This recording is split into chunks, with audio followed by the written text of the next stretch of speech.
Hey there and welcome to Post Credits with Gil Garcia, where we go beyond the final scene of 2024's biggest CGI monkey squabbles. And today, no, we're not reviewing Godzilla x Kong again. Instead, we are reviewing Kingdom of the Planet of the Apes, the fourth installment in the Caesar timeline of Apes films. Kingdom is written by Josh Friedman, known for War of the Worlds and Avatar: The Way of Water, and it's directed by Wes Ball, known for directing the Maze Runner trilogy. The film stars Owen Teague as Noah, Freya Allen as May, and Kevin Durand as Proximus. Many years after the reign of Caesar, a young ape goes on a journey that will lead him to question everything that he's been taught about the past and make choices that will define a future for apes and humans alike. Now, before we get to the meat and potatoes of the episode, I have a few announcements to make regarding the YouTube channel, the podcast, and the future. I've heard a lot of feedback from folks regarding the podcast and my videos. The long-form content works for some people in that it gives me the flexibility to cover areas of filmmaking that I love and wish to share. However, I've also heard from others that they want the show to be more direct when it comes to reviewing films. Because of this feedback, I not only created my subcategory of shows called Concessions. If you haven't heard my Challengers review, that's the first episode of Concessions. But I'm also going to make a major push and focus on shorter form content. That is, until I can find a special guest or co-host for this show. Concessions is a way for me to pump out more content, review more films, while keeping people happy with easy listening. Due to the positive reception I'm getting of it, it's making me rethink this podcast as well. So, from here on out, post-credits will be a bit tighter than usual. Episodes will now aim to be between 20 to 30 minutes, and they'll only go longer if I have a guest with me. The structure of the show will only include 2 segments now. Before I did Act 1, Act 2, and Act 3. Now we're just getting right into things. The first segment is the review, and the second segment is Beyond the Final Scene. I do not want to remove any behind-the-scenes, historic, or educational content from my show, no matter what. My goal here is to inform, educate, and entertain. At no point will I remove the research and filmmaking factoid segment from the show. They are why I wanted to make this show to begin with. I will, however, compromise and trim the fat a bit. For episodes like this one and those going forward, we'll jump right into the review at the top of the show. No dilly-dallying around, just straight to business. If you choose to stop the show after my review, that's on you. There's an audience that appreciates the extra effort that I take to discuss the filmmaking process, and I love to talk about it, so that's not going anywhere. The review will remain spoiler-free unless I say so. You'll get a heads up when I'm about to spoil something, and of course, we'll be doing the behind-the-scenes facts, audience and critical reception, and other interesting notes at the tail end of the episodes. Now, one final note before we get started, I have invested in a green screen, which means I'll be producing more video content. I'm talking about trailer reactions, reviews, retrospectives, and more top 5 lists. This shift means that I'm going to be looking at the podcast as a complement to the YouTube videos. Before, it was the other way around. The podcast was what I really wanted to do, and the videos would come afterwards. Scratch that, we're going to do it the opposite. I'm going to start putting a focus on YouTube videos before the podcast now. The videos will become my major focus of content, and that may branch into other media of videos, like shorts, Instagram reels, TikTok videos. Those are also going to be coming down the pipeline. I'm so excited to get to work on all of this new stuff, and I hope you'll be along for the ride. Now, without further ado, my review of Kingdom of the Planet of the Apes.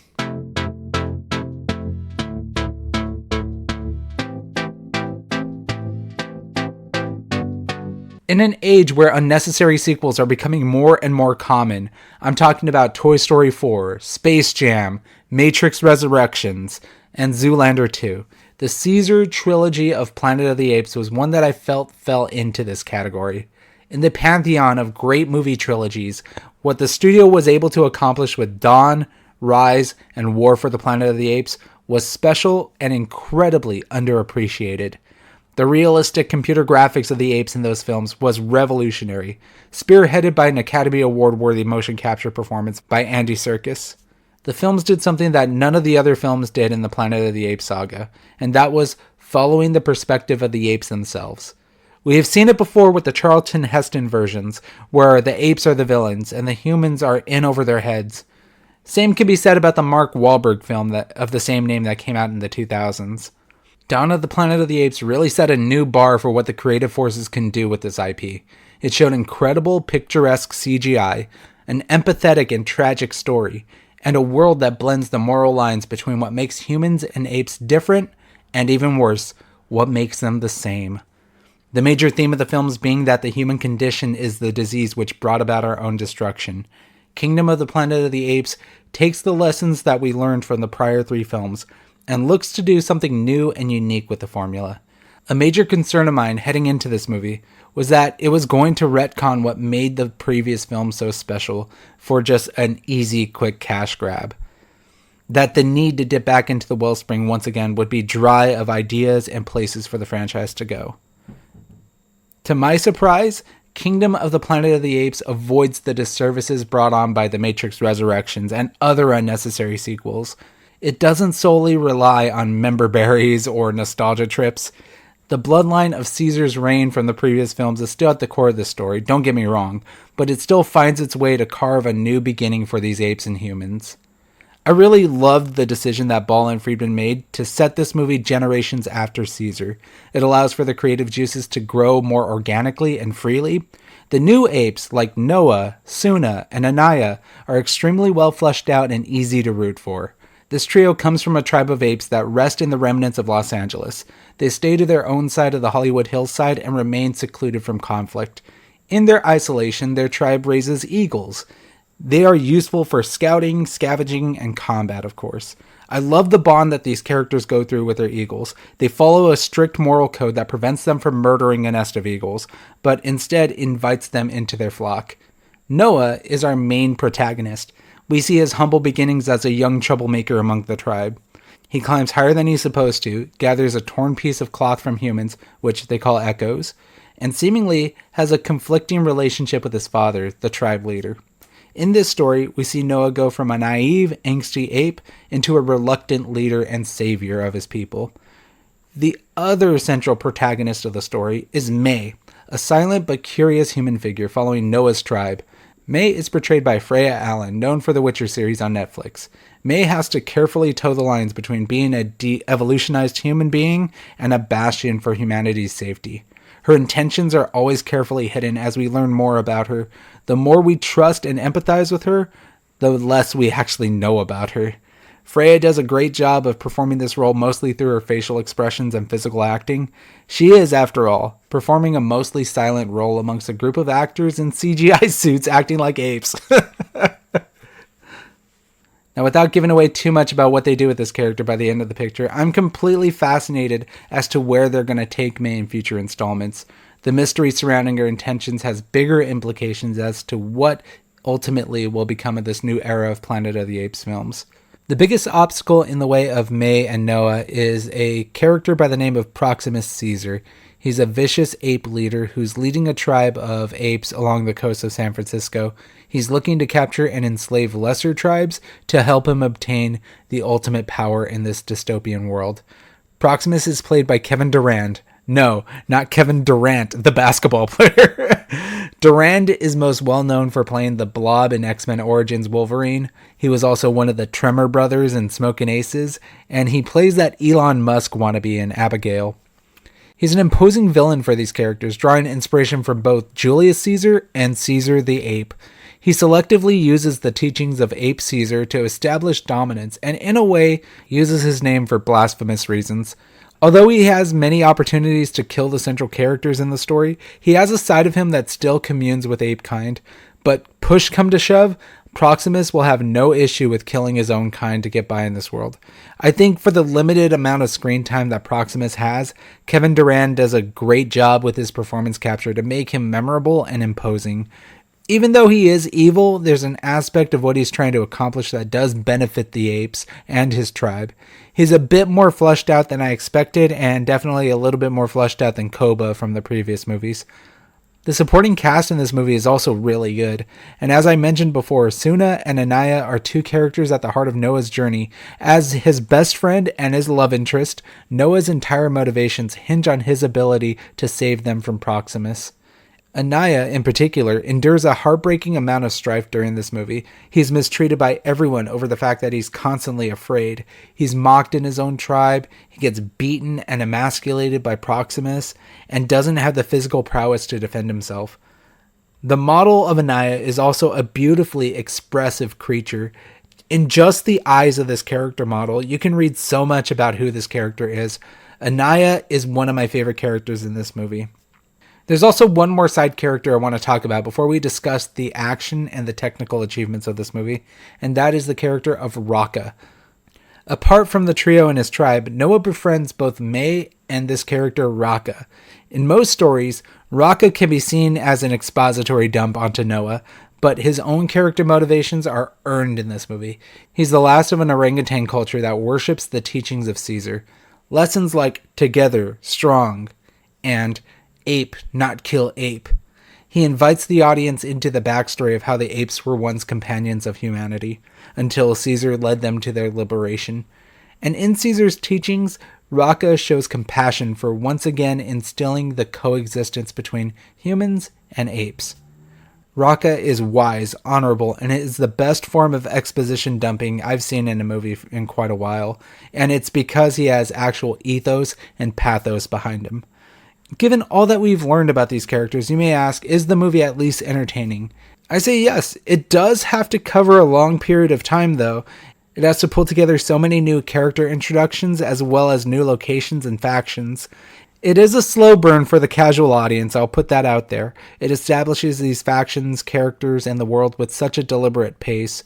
Seeing the landscape of former Los Angeles, Hollywood, San Francisco, and Marin County are well worth the extra runtime. There were aspects of this film where I thought I was watching a live-action adaptation of the PlayStation video game Horizon Forbidden West. The cinematography is beautiful. Seeing the Earth overtake the man-made structures of the city, seagulls nesting on the remnants of the Golden Gate Bridge, and the decrepit skeletons of satellites in the Midwest all paint the picture of what has become of our planet since the fall of humanity. It's haunting for sure, but it's so beautiful. I indulged in almost every single minute of the world building here. Some people may be turned off by the slow pacing of the movie, but I think that's why I enjoyed it so much. The stakes are made even more real because we have to take the time to learn so much about where these characters are at, emotionally and physically. The few action sequences that we are treated to in this movie aren't particularly groundbreaking, I'm going to be honest. They are very by the numbers in their choreography and staging, and some of the CGI in these action sequences do fall into the uncanny valley, particularly in the water stunts towards the end of the film. But I think that they don't take away from the remarkable medium and close-up shots of the characters in more the quieter moments. There is literally a shot of Noah as he awakens from the embers of his ransacked village, where the ape has particles of ash all around him. You can take any still frame from this scene and think that it was a photograph of a real ape. The particle work alone and seeing ash flakes on the follicles of fur is astounding. I can't even imagine the amount of computing power and rendering that was needed to process what we were seeing. It's mind-blowing stuff. Wizardry even. But I love the quiet moments of Kingdom of the Planet of the Apes as much as I love Dawn and Rise of the Planet of the Apes. I don't place it on the pedestal that I put War, but it's a damn good effort to bring us back to the Apes franchise. There is a lot of interesting and new directions that this series can head, and I cannot wait to see what they do with the next films. Kingdom of the Planet of the Apes is a good time for people who love immersive, slow action films. I give it 4 out of 5. If you have seen Kingdom of the Planet of the Apes for yourself, what did you think of the movie? Let me know through social media or in the comment section of the YouTube channel. Moving right along, I think it's time for us to look into the magic of making this film and go beyond the final scene.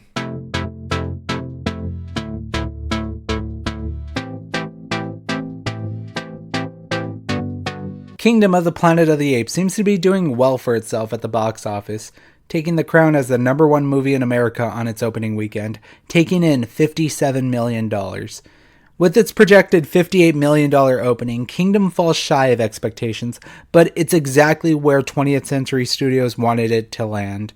It becomes the second highest grossing film in the franchise, just below Dawn of the Planet of the Apes, with $72.6 million. Critically and widely, Kingdom is gaining good word of mouth. On Rotten Tomatoes, the film chimes with a certified fresh rating of 80%. Consensus says, carving out a new era for the Planet of the Apes with lovable characters and rich visuals, Kingdom doesn't take the crown as the best of the franchise, but handily justifies its continued reign. Audiences are pegging the film in just about the same percentage range.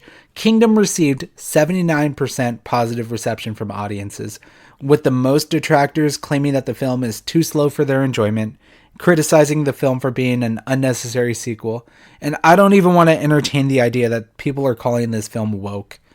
Now, I have to admit, even though I do have a higher threshold for differing opinions and perspectives when it comes to filmmaking and writing, I could smell when a picture is woke from a mile away, and I'm happy to announce that this movie doesn't fall under my woke radar.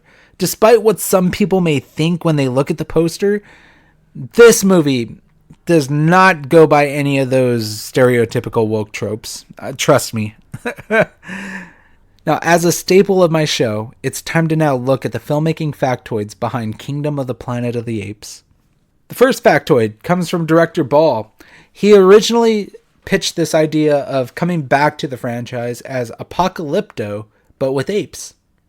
You can kind of see that in this movie. It's really interesting how he has to venture into uncharted territory to reclaim his clan. It does resemble Apocalypto.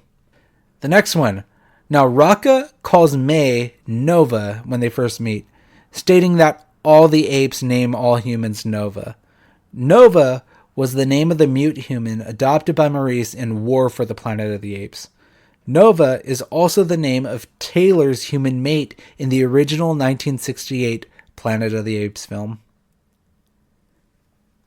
Now, I didn't cover this, but this story is set about 300 years after War for the Planet of the Apes, and that's why the cities are really decrepit. That's why there's Earth taking over everything in the cities. Which leads us to our next one. Director Wes Ball explained that he was initially worried about joining the franchise, believing that a direct sequel to War for the Planet of the Apes was unnecessary and unimaginative, since it would be unfairly sort of compared to that perfect trilogy that came before it in the last 10 years. Once the director landed on an idea jumping ahead in the timeline, that's when he became more comfortable. He explained, so we came up with this idea to stay in the same universe. We're still a part of Caesar's world, but we're cutting many, many years later, where you get to really explore what's become of Caesar, what's become of his legacy, his ideas. Ball also shared that the film essentially acts as both a sequel and a prequel, bridging the gap between the previous trilogy and the original 1968 film. Ball goes on to explain, we found ourselves sort of in the middle, honoring where we came from with this great reboot that happened with the Caesar trilogy, and the start of making our way to the 1968 version, where the apes are talking and have democracy and all this crazy stuff. So that was kind of the approach that we took. That was a really good factoid. I love listening to directors when they have an idea, especially because Wes Ball, like he mentioned, was kind of apprehensive about this. He shared the same skepticism that a lot of people had about this movie even existing, and he kind of gets over it with this film, and I like what they set up here. I want to see what's going to happen next. Now, our last filmmaking factoid, and this may be a spoiler, so I'm going to give you guys a straight up spoiler warning. This is for the final scene of the film. If you have not watched the film, the next 2 minutes you could put on mute because this is very important. Spoiler warning. According to Freya Allen, the film originally had a much darker ending in the scene where May visits Noah. She's holding a gun behind her back in case he is out for revenge for the apes that died in the flood.